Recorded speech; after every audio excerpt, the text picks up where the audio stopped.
Oh, okay. We are recording. Hello there, everybody. I am doing this recorded lecture since we're not meeting in person today, just to give you a little introduction into the statement of cash flows. So in chapter 5 this week, we have been talking about the classified balance sheet and getting practice categorizing, for example, assets into whether they're current assets, long-term investments, property, plant, equipment, or intangible assets, classifying liabilities into whether they're current liabilities or long-term liabilities, and then also getting practice with some of the different equity accounts, including capital stock accounts like common stock, preferred stock, but then also additional paid-in capital, treasury stock, retained earnings, and then accumulated other comprehensive income. So we discussed that on Monday and Wednesday, and we got practice with the classified balance sheet. And the other part of chapter 5, again, is an introduction into the statement of cash flows. So like I told you guys in class on Wednesday, we have an entire chapter about the statement of cash flows. So we're going to get a lot more practice with it in chapter 23, right? In Intermediate Accounting 2 in the spring semester. Chapter 23 is all about the statement of cash flows. So we're going to get a lot more practice with it. But I wanted to just give you a little bit of an introduction to it. We do not have to prepare a statement of cash flows for this next exam, but we do have a few multiple choice questions about the statement of cash flows. So again, I wanted to just give you guys an introduction to it and get a little bit of practice with it. So I'm going to share my screen with you. And I have just a few PowerPoint slides that we can look at together. And so let me get my get my face out of here so I'm not staring at myself the whole time. So oh, hot dog, let me back up. All right, so just like it's telling us here, so thus far we in principles of accounting and in intermediate accounting, we've gotten a lot of practice with the income statement, the statement of owner's equity or stockholders' equity, and then the balance sheet, right? And we know that there is some information about the cash on those statements, right? Like, for example, on the balance sheet, it gives us the cash amount under assets, right? Also on the balance sheet, we can see, any equipment that was purchased versus any new loans that were taken out to determine, how much cash may have been spent on property, plant, and equipment, for example, right? But the statement of cash flows is sometimes referred to as one of the most important financial statements because it actually gives us a detailed summary about all of the cash inflows and outflows during a period, whether that period is 1 month, a quarter, or an entire year, right? So statement of cash flows, we look at all the inflows, all the outflows. What was our beginning balance? What was our change in cash? What should our ending balance be, right? So just like it's showing here, the purpose of the statement of cash flows to provide relevant information about the cash receipts and cash payments during a period of time. So we can answer questions, for example, where did the cash come from? What was the cash used for? What was the change in the cash balance? And again, we're going to get some practice with it and see some examples of that together. And so the format of the statement of cash flows, basically, we've got 3 main sections of the statement of cash flows, right? We've got the operating section, and that should be cash inflows and outflows from our normal business operations. So providing products and services to customers, collecting on, accounts receivables, purchasing supplies, purchasing inventory, paying expenses, right? Our normal operating activities. Then the second section is the investing section. This has to really do with our long-term assets, the purchase or sale of property, plant, and equipment. And then the financing section, which has to do with, really we could say like long-term liabilities or parts of the equity section. So financing could include if we took out a loan, if we issued bonds, if we issued any stock, if we paid off a loan, if we issued dividends, things like that, right? So the combination of those three sections, operating, investing, financing, gives us the net increase or decrease in cash, right? And then we just add cash at the beginning of the year. And with our increase or decrease in cash for that period of time, plus cash at the beginning of the year, we should arrive at cash at the end of the year, right? So just like it's telling us here, and we're about to get practice with it, step one, we calculate cash provided by or used by operating activities. Step two, we calculate cash provided by or used by investing activities, and financing activities. And then step three, we determine the increase or decrease in cash during the period. Step four, we reconcile the change in cash with the beginning and ending cash balances. So again, we're about to do an exercise together and get a little bit of practice with that.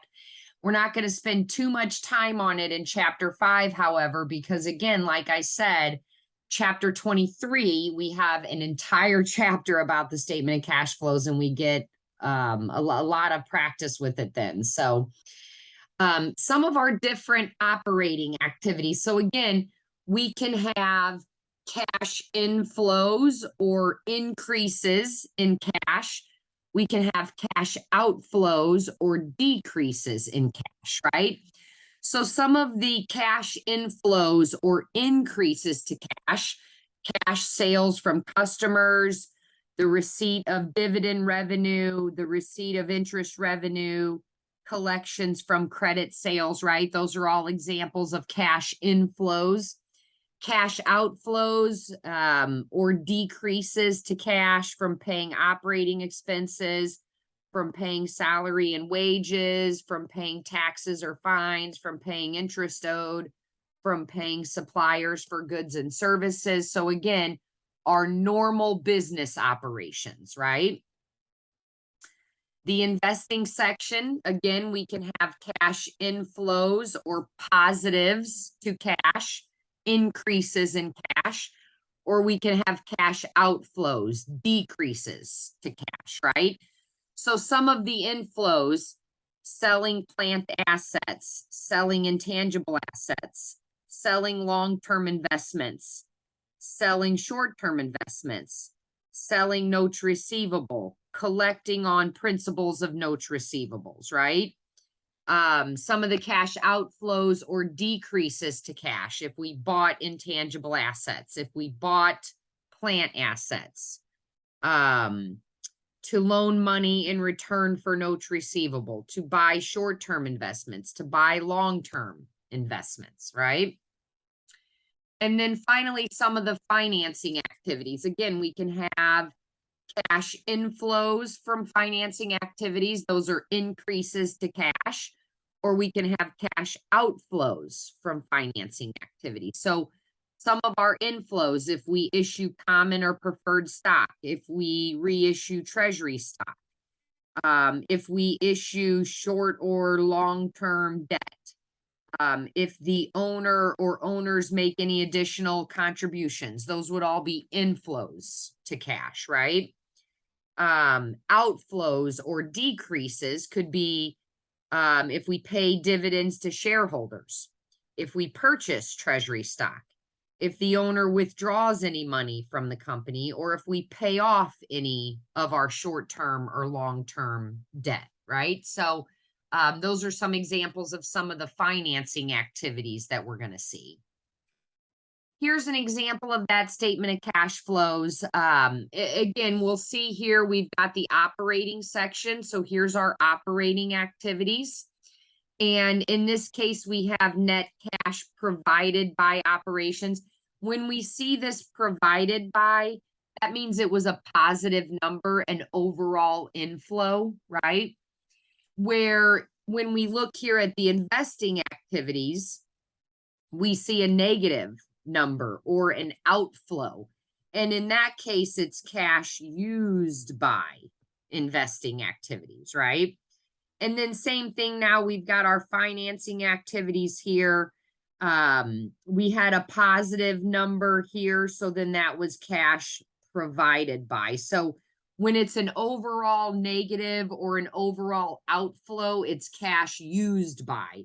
When it's an overall inflow or a positive number, it's cash provided by. So we take the combination of these three: operating, investing, financing. That equals our net cash increase or decrease. And then we just add cash at the beginning of the year, and that should equal cash at the end of the year. And so that's an example of that statement of cash flows. So, just to kind of let you know, and again, we're going to talk about this more. We've got an entire chapter that we're going to get to in our intermediate accounting textbook where we go over the statement of cash flows. Generally speaking, we always want cash flows from operations to be a positive number, right? If we're not bringing in cash from our operations, we're not sustainable, right? We need to be bringing in cash from operations or we're not going to last very long, right? Investing activities.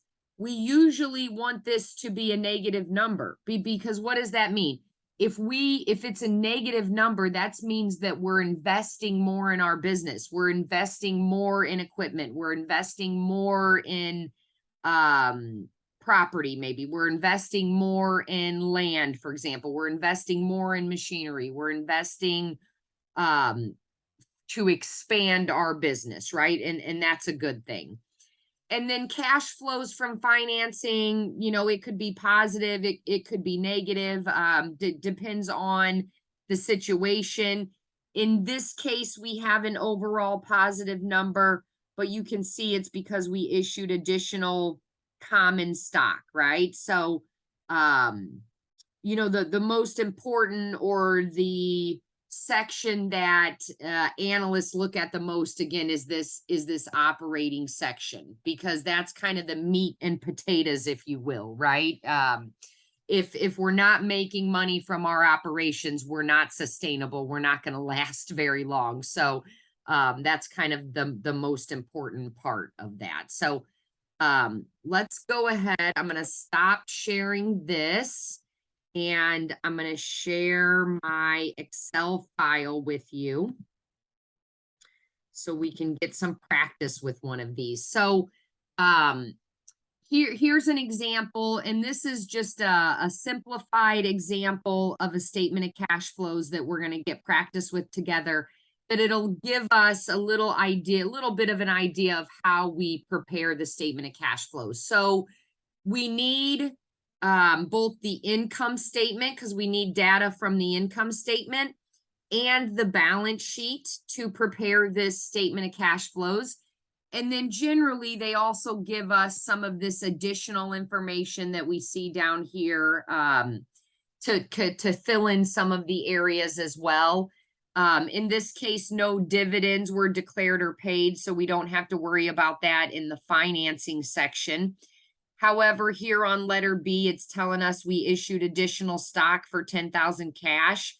That is something that's going to show up in the financing section. I'll just put a little F by it. That's going to be financing.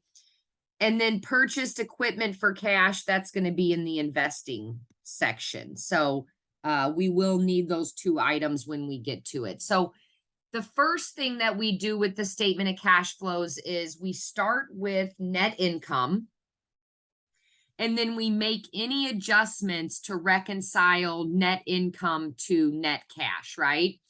And so as kind of a rule that we follow, or a way to kind of think about this, is that any changes, and I'm going to try to write this as legibly as possible. I know my writing's not really good on this computer, but any changes, all right, so any changes to assets have the opposite effect. Have opposite effect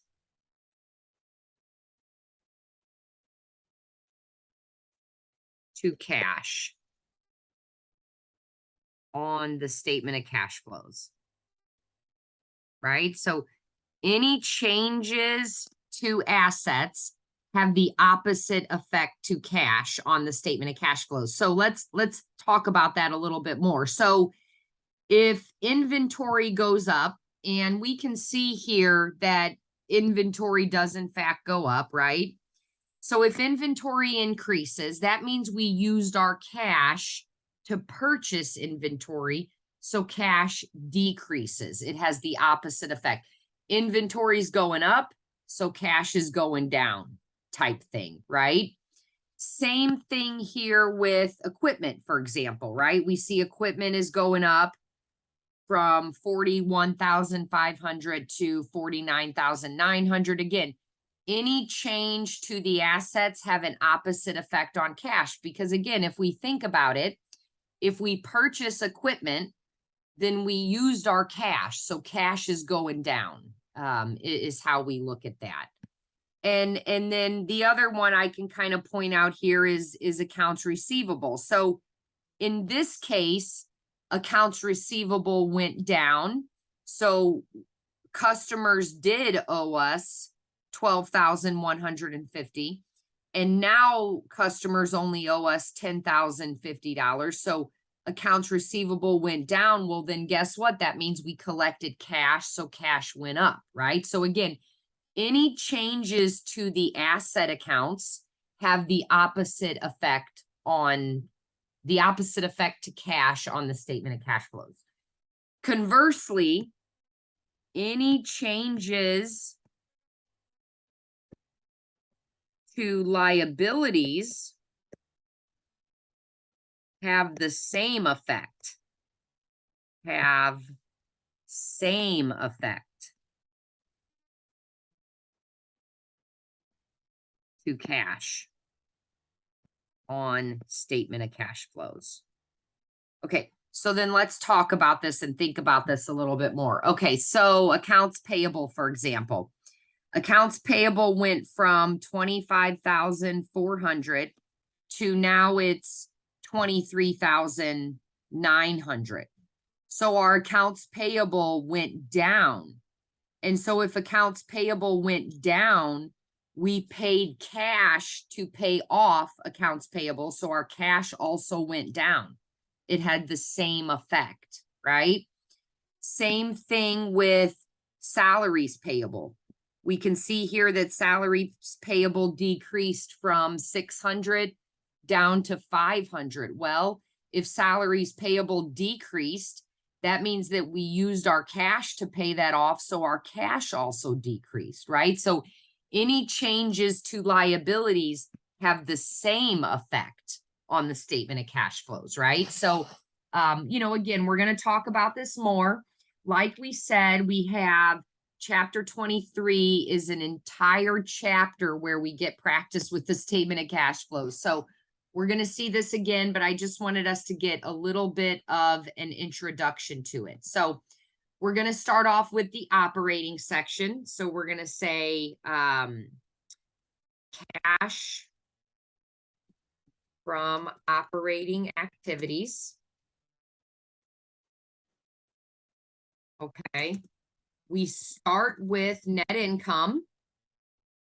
And again, we get our net income from the income statement over here. And so we can see here our net income, and I'll just highlight it for us, 10,500. So we start with our net income, 10,500. And then we make any adjustments to reconcile reconcile, I spelled that wrong. Reconcile net income to net cash. Okay, and you know what? I'm gonna make these columns just a little bit wider so it's not going over into our dollar column here. So let's column width, what are we at? 8.26. We'll make it a 10 to make them just a little bit bigger. Okay. So we've got cash from operating activities. We start with net income, and then we make any adjustments to reconcile net income to net cash. So the first adjustment that we generally make is depreciation. If we think about depreciation, we get to claim depreciation expense on the income statement, and here it is over here. I didn't highlight it, but here it is over here. We get to claim depreciation expense on the income statement, but it's an expense that didn't actually cost us cash, right? And so we have to add that back in. Same thing if we had a loss, right? If we say we sold equipment and we sold it at a loss, that didn't actually cost us cash, even though we get to claim that loss. So we add it back in, right? Same thing with depreciation. We get to claim depreciation expense on the income statement. It reduces our net income. But again, it didn't actually cost us cash. So we need to add that back in to reconcile net income to net cash, right? And so now, and that's our only item off of the income statement that we need to deal with. Now we'll look at changes in our asset accounts. So what's nice about doing this in Excel, and when we do it in class together, we'll probably meet in the computer lab so we can all work on it in the computer lab together. But now what we want to do is look at our beginning balance versus our ending balance. What was the change from year to year, right? So if we say equals ending balance minus beginning balance, that's going to give us our overall change from the end of the year 1 to the end of the year 2, basically, right? Oh, what's wrong? You know what it is these dollar signs are in here, so it doesn't like the formula. That's okay. We'll take it out real quick. Do this again. So equals, this would be end of year 2 minus beginning balance. Hot dog. What is it doing? Man, it's gotta be, I guess, the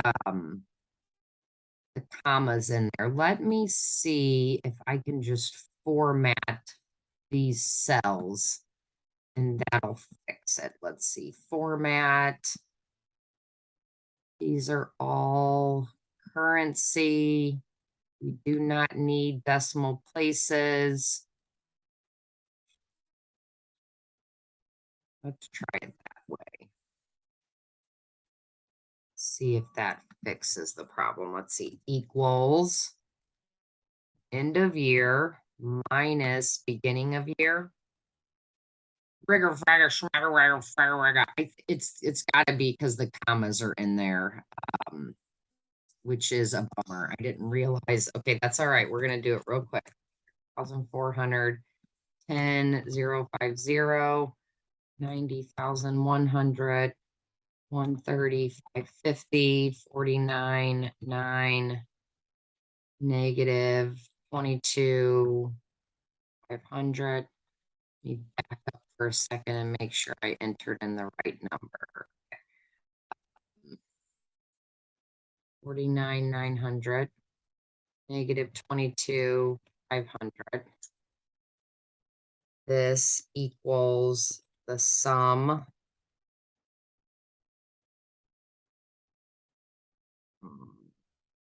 equals our current assets plus equipment plus this accumulated depreciation. Okay. Same thing. It's going to give us a problem here because it's got that dollar sign in there. So 23,900. Darn it, I wish I would have recognized that before. That's okay. All right, let's see. 23,900 equals 110,000. 23,550 equals our total liabilities plus our common stock plus retained earnings. Let me fix this one now real quick. I apologize, guys. I did not even think about those dollar signs in there messing up our formulas. So 30,550, 12,150, 70,150 equals the sum all of these together.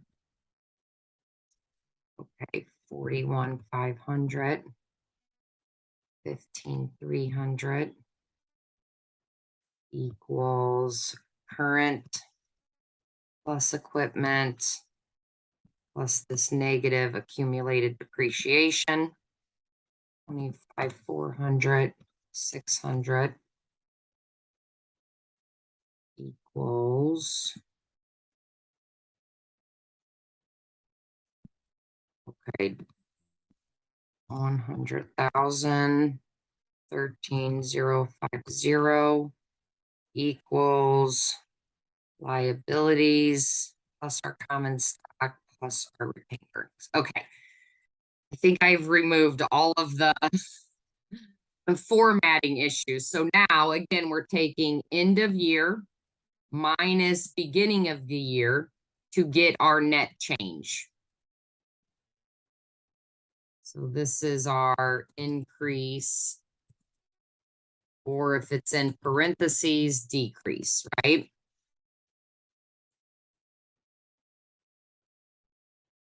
Okay. And then remember, just like we've done in class before, once we have that formula in the first cell, we can just pull it down and populate that cell to the rest of them. Hold on, I wanted to bold that. So we've got the formula in there. And again, I'll show it to you one more time, and then we'll just pull it down and populate it to save us some time. But equals end of year minus beginning of the year. And again, once we have that in there, we can just pull this down and it populates it all for us. So we don't need the total columns because we're just looking at the individual accounts. We're not looking at the totals, right? So then that's what we're looking at. So cash had a decrease of 150, and we're getting ready to confirm that on the statement of cash flows, right? Because if we prepare the statement of cash flows correctly, it's going to show a net increase or decrease. In this case, decrease of 150. We had a decrease in accounts receivable. We had an increase in inventory. We had an increase in equipment. We had an increase in accumulated depreciation, although remember, accumulated depreciation has a normal credit balance. It decreases the equipment asset, so it is shown as a negative number. We had a decrease in accounts payable. We had a decrease in salaries payable. Common stock increased 10,000. Retained earnings increased 10,500. So, you know, again, any changes to our asset accounts have the opposite effect on cash. So this accounts receivable decreased 2,100. Well, that means we collected cash. So that's an increase to cash. Oh, stop it. Silly computer. It's going to keep doing that. It's okay. That means it's an increase to cash, right? Inventory increased. That means it's a decrease to cash. Equipment increased. That means it's a decrease to cash, right? So any changes to our asset accounts have the opposite effect on cash. And then when we get down here to the liabilities, again, any changes to the liabilities have the same effect to cash. So accounts payable went down because we paid some of it off. We used our cash to pay it off. So cash, that means cash went down. Salaries payable went down 100. We used our cash to pay that off. So cash is going down 100, right? Is what we're looking at. So anyway, we'll start filling this out. So we've already got the depreciation adjustment. Now we need to deal with accounts receivable. So we can say decrease in accounts receivable. And that's an increase to cash. 2,100 has the opposite effect to cash, right? Remember, if accounts receivables decreasing, it's decreasing because we collected cash from customers. So that's an increase to cash. We can say increase in inventory. We purchased inventory, we increased inventory. So guess what? That's a decrease to cash. All right, so we dealt with these. And remember, the operating section deals with current assets, current liabilities, right? So now we're looking, that was our last current asset. So now we're looking down here at our current liabilities, and accounts payable decreased. It has the same effect to cash. So we can say decrease in accounts payable has the same effect, a decrease to cash. And you know, I just noticed it's given us the negative signs. It's not giving us the parentheses. So let's fix that, because we know in accounting we like parentheses. So we're going to format cells, currency. We do not need decimal places, but we want it to show up with parentheses. There we go. That's prettier. That's more pretty. I don't know. What is it? And then salaries payable. Salaries payable also decrease. So decrease in salaries payable. And again, it decreased because we paid it off and we used our cash. So negative. Okay, so overall, now we just dealt with these two liabilities. I'm going to highlight them. Again, operating section, we're dealing with current asset, changes in current assets, changes in current liabilities, and those were the only ones we had, right? So now we can come up with an overall change here. So equals the sum of all of these together. And we have an overall decrease. So then we're going to say net cash used by operating activities equals our net income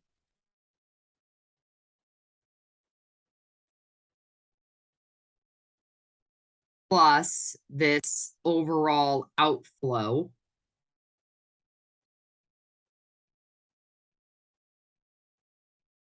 All right, so we've got negative 1,750 net cash used. Again, when it's an overall outflow, an overall negative, it's net cash used by operating activities. Now, I know I said when we looked at the PowerPoints that usually we want this to be positive, and that's true. But you know, when a company's brand new, if it's a brand new company or a fairly young company, still maybe 2, 3, 4 years old, it's okay that we see negatives in cash used by operating activities. And so it's not always a bad thing, but just generally speaking, we want positive cash flows from operations. In this case, though, we have a negative. That's okay. Now we're going to say cash from investing activities. Let me move this over just a little bit because, you know, it drives me crazy when it's, okay. So now we'll say cash from investing activities. Okay, so now investing activities deal with our long-term assets, if you will, not current assets, right? So like we saw on the PowerPoint, this could be from the purchase of property, plant, and equipment. This could be the purchase of any investments like stock investments in another company's, bond investments in another company, right? Any investments that we make. So the only one that we had in this example, and they told it to us here that we purchased equipment for cash, so we knew we were going to have to deal with that. But we can also see it here on the balance sheet. So our equipment went up 8,400 because we purchased equipment for 8,400 cash, right? So we can say purchase of equipment. And when we purchase equipment, that decreases our cash 8,400. And that is the only investing activity that we had in this example. And so we'll say net cash used by investing activities. You know, again, we may also, and we will see in the future, if we sold equipment, it would also be in the investing section. If we purchased a bond from another company, or if we purchased stock from another company, those would be investing activities. If we sold our bonds from another company, or if we sold stocks that we owned in another company, those would be investing activities. But in this case, we only have the 8,400. So again, net cash used, since it's an overall outflow, net cash used by investing activities. All right. And then our last section is the financing section. So cash flows from financing.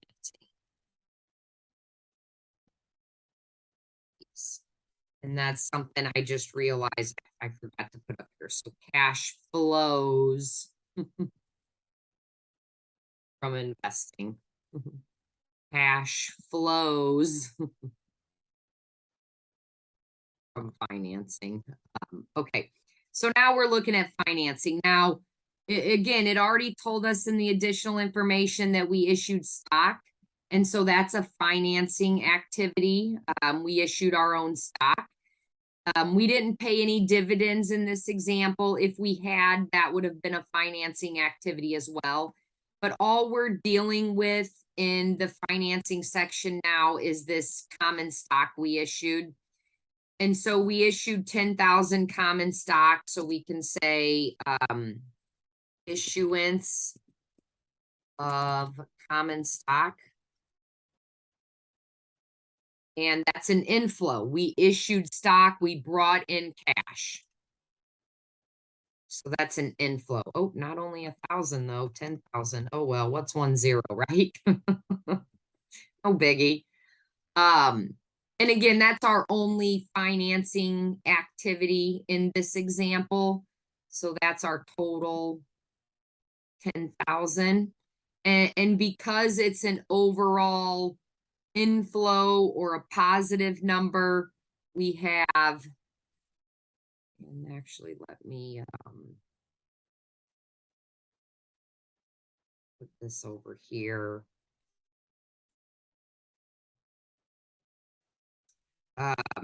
And so now we can say net cash provided by financing activities.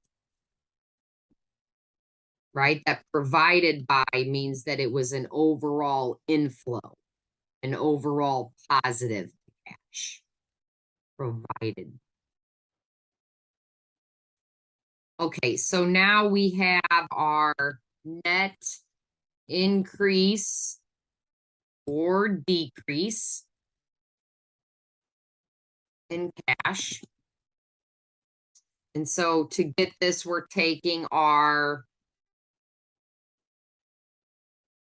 outflow in this case, right? Outflow from operating activities, outflow from investing activities, inflow from financing activities. So overall, you see that 150 net decrease to cash, right? Now we're going to add beginning balance in cash. Oh, hold on. Oh, sticky fingers. Let's see. Beginning balance in cash, that was equal to our 30,550. And then that should equal ending balance in cash. So equals the net increase or decrease in this case, plus the beginning balance equals our ending balance.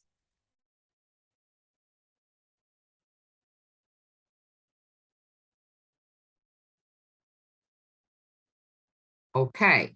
Now, a couple things I want to just show you real quick, again, just to point these out to us, is that, we're looking at, again, why did our cash change? Where did it go? What did we use it for, right? The statement of cash flows explains that better to us. So over here, this net increase or decrease in cash should match the increase or decrease on the balance sheet, right? This ending balance in cash should match our ending balance on the balance sheet. And so generally speaking, and we've seen this before, we always prepare the income statement first, then the statement of retained earnings or statement of owner's equity, then the balance sheet, then the statement of cash flows, because that whatever that cash amount is on the balance sheet should match our ending balance on the statement of cash flows. And we can see that we've confirmed it, confirmed that it does in fact match there. So anyway, like I said, I just wanted to give us a little introduction to the statement of cash flows in Intermediate Accounting 2 coming up in spring semester. Chapter 23 is all about the statement of cash flows. So we're going to get a lot of practice with it. We do not have to prepare a statement of cash flows for exam 2. But we have a few multiple choice questions where we have some of these statement of cash flows questions. And so I wanted us to just get a little bit of an introduction, a little bit of practice with it.